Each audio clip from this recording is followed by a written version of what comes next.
Hello everyone. So in this lecture we'll be having an introduction about ISO OSI reference model.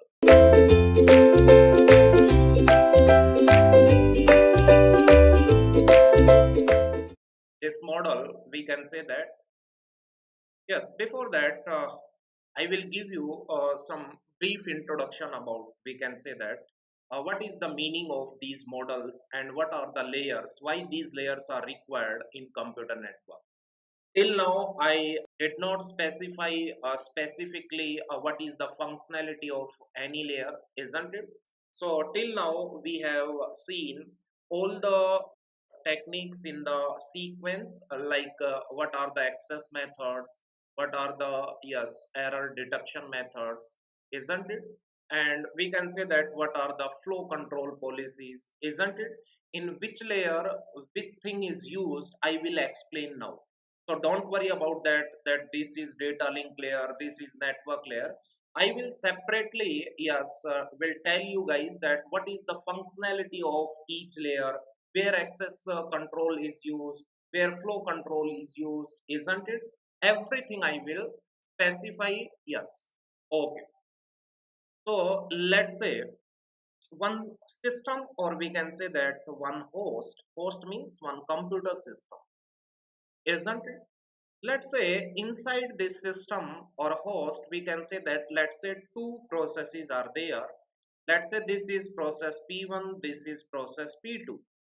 So if we want to, or we can say that let's say these processes want to communicate with each other inside same system or inside same host, then we can say that if P1 is want to we can say that communicate with P2, means the two processes, any two processes inside same system wants to communicate with each other, then we can say that intra-process communication, isn't it?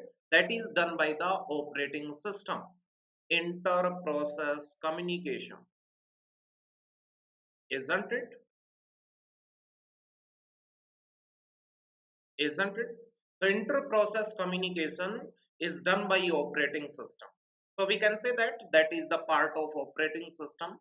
If any two processes want to communicate with each other inside same system or inside same host, then operating system will take care, isn't it? But the thing is, in computer networks, let's say one host is there and another host is at other location. Now let's say this is process P1 and this is process P2, isn't it? Let's say this is one host, let's say this is client, and let's say this is known as server, isn't it? Now we can say that if P1 want to communicate with P2, then we can say that yes, we are going to provide, yes, we can say that some software as well as hardware, isn't it? Hardware and software that must be provided, and that is known as what? Network, isn't it? So here we can say that the need of computer network. Network means to communicate these processes, we are going to provide some kind of hardware as well as software, isn't it? Okay. So to provide, we can say that yes, if we provide hardware and software, so various functionalities are required inside this network. Like let's say we can say that let's say functionalities required. Functionalities required. So we can say that various functions are there. First one, we can say that some functionalities are mandatory and some are optional, isn't it? So we can say that some functionalities are mandatory, some are optional. So like in mandatory, we can say that error control, that is must. Yes, we have seen error control policies. Second one, flow control. Yes, we can say that flow control policies are also required, isn't it? Means we can say that at the receiving end, buffer should not be overflow, isn't it? That's why flow control policies are required. If there is an error in data, then error control, and we can say that there is very much possibility of errors, isn't it? Because of, we can say that, noise or any other environmental, we can say that, disturbances, isn't it? Third one, yes, we can say that to protect collisions and all, yes, access control methods are also required. These are the mandatory things. Next one, we can say that yes, different kind of addressings are also required, like IP addressing and all, isn't it? Okay, so different kind of addressing I will explain later. Next one, yes, multiplexing and demultiplexing.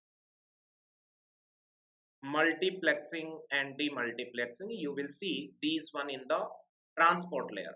What is the meaning of multiplexing and demultiplexing, isn't it? And so on.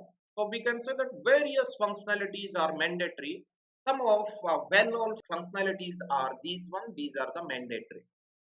In optional, we can say that first one, encryption and decryption, isn't it? That is optional, isn't it? If you want to encrypt your data, then encryption and decryptions are required, otherwise not required. Next one, we can say that if there are large files, then checkpoints are also required. Checkpointing. For small files, it is not required. So for very large files, we can use this concept, that is checkpointing, isn't it? So some checkpoints will be there inside the file if file size is very large, isn't it? Next one, yes, routing is also optional. You will see routing algorithms and all. Routing means what? We can say that if a packet is coming to any router, then which way it should be transmitted, that decision is done by the router. But routing is optional, yes, because instead of routing, we can use flooding also. Flooding means what? Let's say one incoming packet is coming to this router. So router will transmit it in all the direction, isn't it? So one concept is called as flooding. If we use flooding, then also we can say that yes, we can communicate, we can transmit the data. But routing is, we can say that active device that take the decision smartly, isn't it? That's why we use routing, but routing is optional, isn't it? We can say that yes, routing is used practically, but that is optional, isn't it? It is used practically because it is efficient, isn't it? That's why it is used. Okay, and so on. So we can say that in this manner various functionalities are there.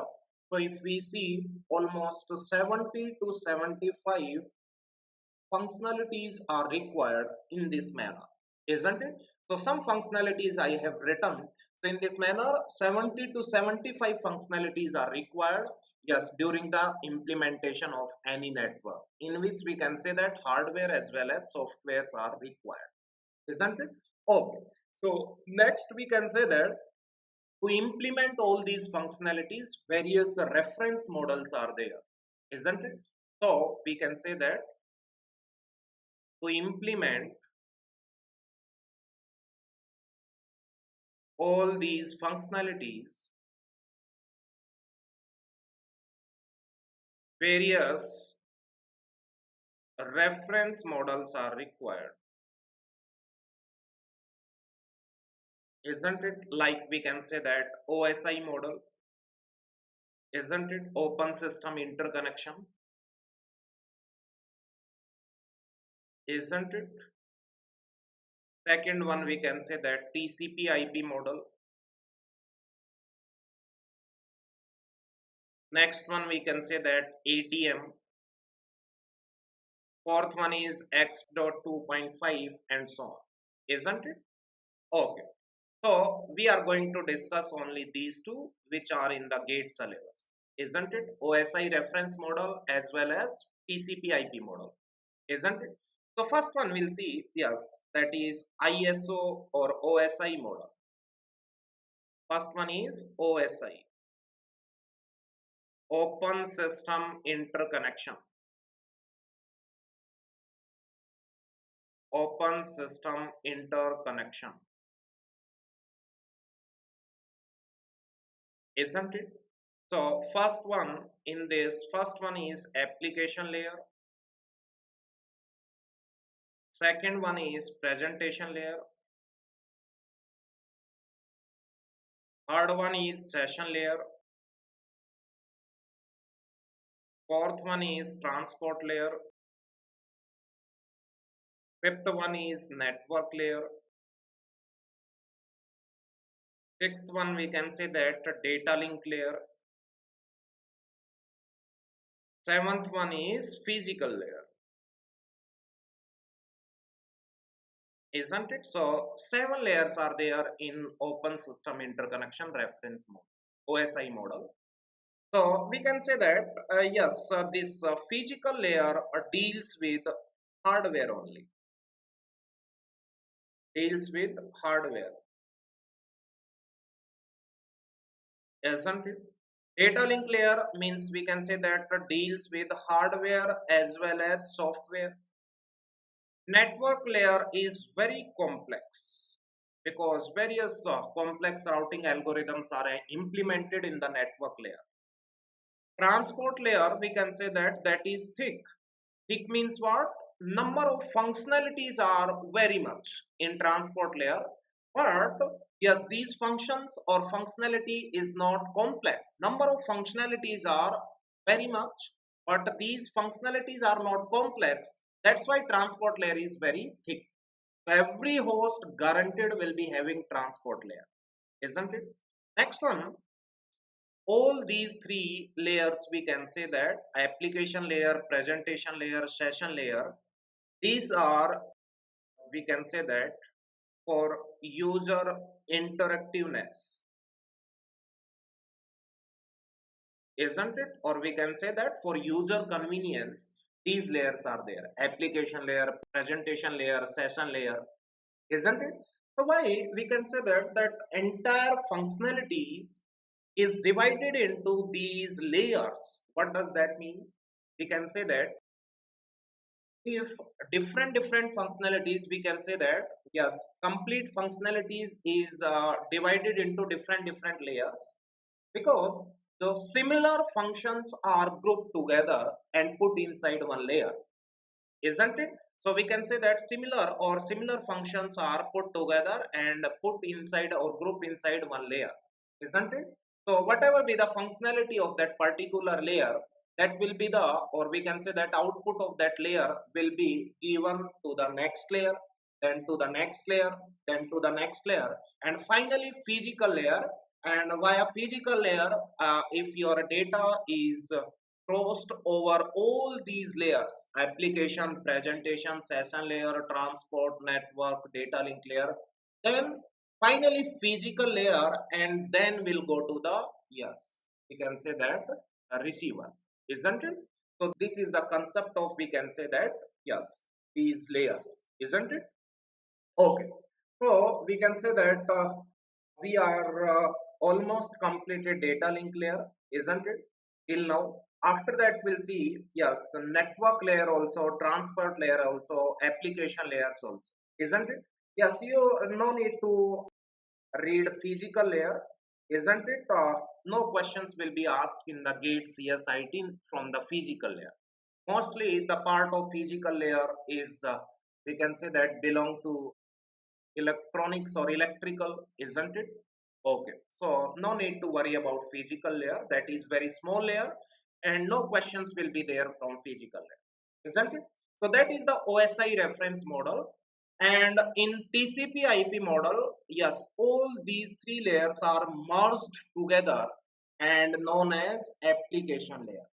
So in TCP IP model, yes, TCP IP model, we can say that first layer is application layer, and the functionalities of presentation and session layer are very small. So these functionalities are merged inside only application layer. Then second layer is transport layer. Then third one is network layer. Then fourth one is data link layer. And fifth one is physical layer. So we can say that the seven layer of OSI model are merged into five layers in TCP/IP, isn't it? So that is the concept about reference model. So in the next lecture, we'll see something more about these, isn't it? Okay. I hope this one is clear to everyone. Okay, guys. Thank you so much.